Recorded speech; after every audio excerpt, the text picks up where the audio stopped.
Bonjour à toutes et à tous et bienvenue pour cet avis et cette analyse sur l'épisode 7 de la saison 9 de The Walking Dead.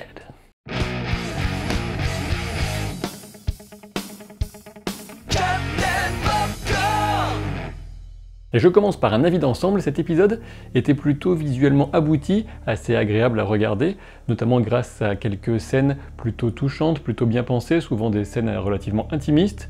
Mais d'un autre côté, j'étais un petit peu gêné par le fait qu'on ressentait trop qu'il s'agissait d'une sorte d'apéritif, de mise en bouche avant le final de mi-saison qui arrivera avec l'épisode 8.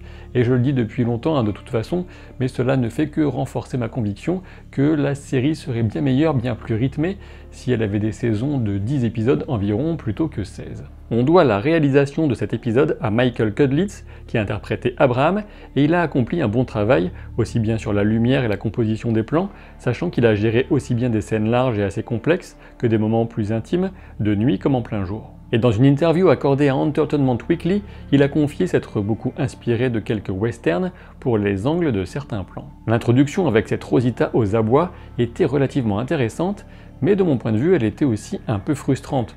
On aurait aimé en voir plus pour justifier qu'une survivante comme elle soit poussée aussi loin dans ses retranchements. En termes de réalisation, on retrouve vaguement l'esprit Blair Witch Project que Cudlitz a cherché à y insuffler, mais je suis convaincu qu'on aurait dû pousser l'angoisse encore bien plus loin. De toute évidence, avec cet épisode 7, la série continue à poser ses jalons concernant cette sourde menace qui est tapie dans les profondeurs de la forêt, et forcément ce sera pour l'épisode 8, le final de mi-saison, qu'on aura une découverte et qu'on nous laissera à coup sûr sur un cliffhanger pour nous faire patienter pendant la coupure entre les deux demi-saisons. On retrouve donc les murmures inquiétants qui semblent venir des Walkers, mais aussi quelques plans qui viennent appuyer la sensation que les personnages sont observés. Et franchement, à ce moment de la saison, je ne pense pas qu'il soit très intéressant pour moi de vous en dire davantage, car il s'agirait surtout de spoilers pour tous ceux parmi vous qui ne savent absolument rien des chuchoteurs. Revenons au déroulement de l'épisode du côté du voyage vers la colline et on retrouve une Michonne extrêmement méfiante qui ne cherche absolument pas à copiner avec le groupe des nouveaux arrivants. D'ailleurs, cet antagonisme va trouver son paroxysme dans la scène du Stradivarius. Un Stradivarius qui donne son nom à cet épisode, Michonne coupe l'instrument en deux en croyant qu'il s'agit d'une arme, ce qui donne lieu ensuite à une explication de Luke qui est porteuse d'un double message entre la nécessité d'un rapprochement des communautés et la supériorité de l'approche civilisée face à un mode de vie bestial. Bien sûr, on peut voir là un clin d'œil plutôt appuyé aux deux grands thèmes de cette saison, mais j'ai envie de revenir très rapidement sur la notion selon laquelle les hommes de Néandertal auraient eu un côté culturel moins développé que les Homo sapiens. Ça me paraît pas forcément très fondé d'un point de vue historique, en tout cas préhistorique, mais bon, je suis loin d'être un spécialiste, peut-être que certains m'éclaireront dans les commentaires. Au passage, et pour la petite histoire, il serait étonnant que la série ne propose pas une rencontre amusante entre Luke et le gamin à qui Tara a offert un kazoo et qui fait du boucan dans la caravane numéro 7 de la colline. Concernant les liens entre les communautés, ou plutôt leur absence, cet épisode nous montre donc une Michonne qui serait le principal frein au contact avec la colline.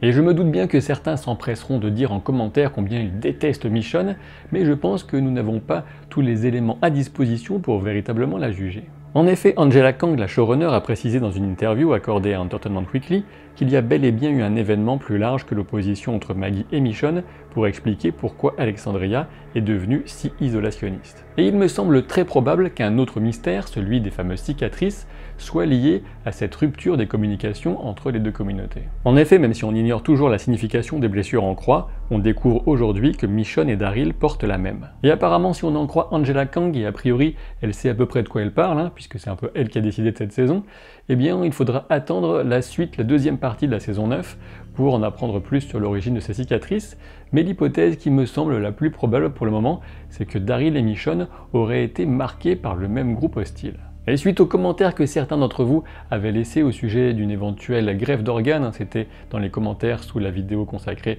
à l'épisode précédent, eh bien je dois dire que cela semble vraiment très peu probable, et si jamais il y avait un organe qui manquait, ce serait plutôt sans doute du vol d'organes pour les punir de quelque chose qu'ils auraient commis. Quoi qu'il en soit, la seule certitude c'est que quelque chose de vraiment effroyable est intervenu au cours de ces 6 années, c'est Michael Cudlitz qui a lâché cette information. Retour à l'épisode, j'ai trouvé qu'il était un peu ridicule que Michonne ne soit pas au courant du départ de Maggie.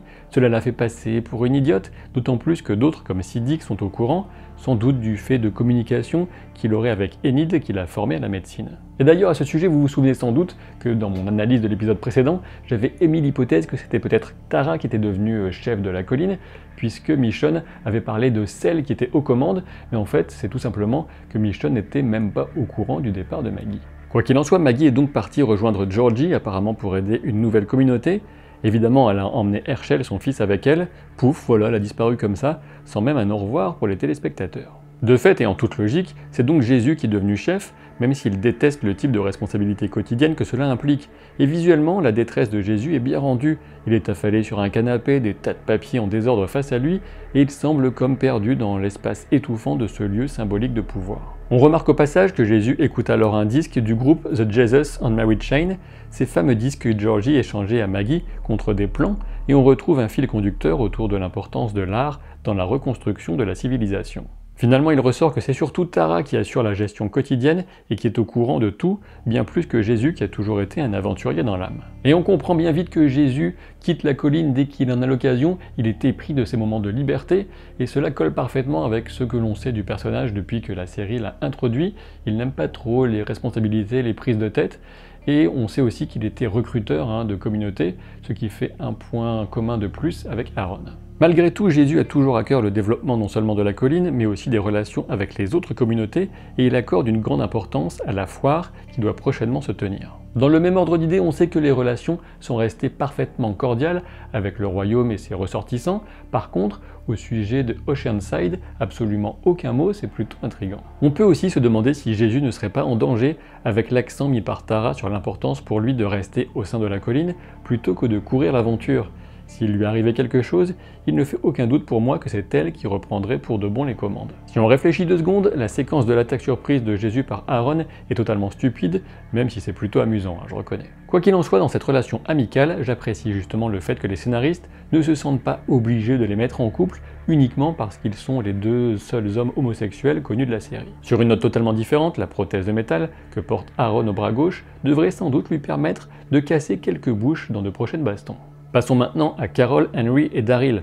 Dans l'ensemble, j'ai bien apprécié ces scènes qui permettaient de retrouver l'alchimie qu'il y a toujours eu entre Carol et Daryl et qui illustrent parfaitement la coupe de cheveux qui va permettre à ce dernier d'accepter à nouveau que le monde voit son visage. J'ai trouvé touchant d'apprendre que Daryl avait cherché longtemps le corps de Rick pour finalement se couper du monde, tout comme Carol l'avait fait auparavant. L'introduction de Dog, qui prend immédiatement la place de mascotte adorée, était plutôt sympa aussi. Avec son habitude d'apporter des morceaux de Walker en trophée, j'ai particulièrement aimé les orteils braisés. Concernant les intentions de Carol, elles sont simples. Elle vient sortir Daryl de sa retraite avec Henry comme prétexte, autant pour son bien à lui que pour son bonheur à elle. Mais comme souvent avec Carol, il y a là bien plus que ce qu'on voit à la surface. Durant la nuit, le fait que Carol observe la scène avec son arc, prête à intervenir, laisse clairement deviner que c'est elle qui a tout organisé. Elle a fait en sorte que le chien se prenne dans le piège pour pousser Daryl et Henry à coopérer. Et oui, comme le souligne Daryl, jamais le chien ne s'était coincé comme ça auparavant dans les pièges destinés aux marcheurs. C'est assez fou, mais il s'agit donc bel et bien d'une manipulation de Carol pour pousser Daryl à faire le bon choix grâce au lien qu'il va tisser avec Henry. Et du coup, on peut dire que Carol a créé des liens aussi bien au sens propre que figuré. Voilà une excellente façon de continuer à développer le personnage de Carol, à la fois géniale, bien intentionnée, mais aussi totalement flippante dans sa façon de faire. Concernant Henry, rien de très passionnant, il reste vraiment peu attachant, on apprend juste qu'il est à fond sur Enid, ce qui peut être une façon d'introduire un angle pour reprendre le rôle de Carl dans les comics par rapport au chuchoteur. De mon point de vue, Dick non plus n'est pas bien passionnant, c'est un des rares qui a perdu de son intérêt par rapport à la saison précédente.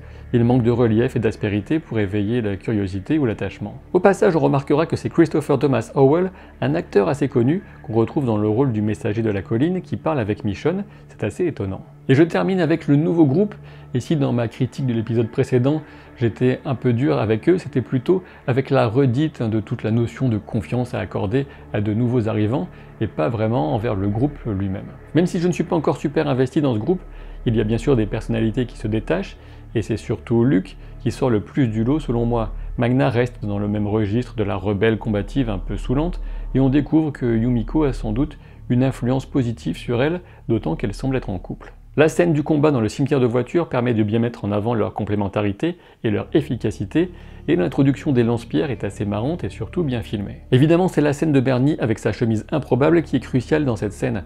Les spectateurs seront plus ou moins touchés, sachant qu'on ne connaît de ce personnage qu'une brève histoire finalement, mais c'est bien sûr le moment qui va pousser Michonne à leur accorder sa confiance quand elle s'identifie à la peine que ressent Magna, et qu'elle y reconnaît une véritable preuve d'humanité. Elle prend soin alors de tuer le Walker Bernie avec délicatesse, en l'accompagnant jusque dans sa chute. De mon point de vue, c'est précisément dans ce geste particulièrement subtil qu'on retrouve la véritable Michonne, celle qu'on adore, au-delà de la carapace qu'elle s'est forgée. Je ne sais pas si vous avez remarqué, mais je pense que ces fins de vidéo n'auraient pas la même petite saveur piquante sans les menaces qui viennent les pimenter. Du coup, je vous invite à laisser un pouce en l'air, à vous abonner à la chaîne, à activer les notifications, c'est important, et j'espère que vous avez pris votre pied en regardant cette vidéo. Sinon, je serai obligé d'aller récupérer celui du Walker, celui qui doit encore traîner dans un coin du campement de Daryl, pour vous le balancer en pleine tronche. Alors à bon entendeur, salut, je vous dis à très vite pour de nouvelles aventures. Salut.